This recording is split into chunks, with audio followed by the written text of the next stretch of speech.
Well, I'm gonna be honest. Pax, I've been with Expedia for 3 years, and I only got like that if it's holidays or correct, low-end hotels. But for that, I understand the point of you why should we bother calling.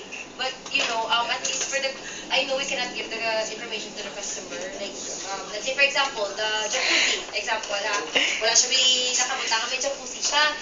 So, matawag na sa hotel, pag at least makamasa, well, I don't have that information, it's not listed, but I can try to get that information for you for now. Try. Okay? So we can at least, try or attempt to call first. Especially pa sa mga mountain resort na mo.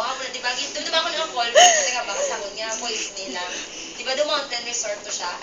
Na check-in should be 9 p.m. to Tribala. They are almost alive. I think all of those low-end hotels. Either to lead you just to leave a message or I am trying to manage your PC, but leave a message. Well, if that would be the case, what you can do is, tell the customer, I'll try if I can get in touch with the hotel and get you the information.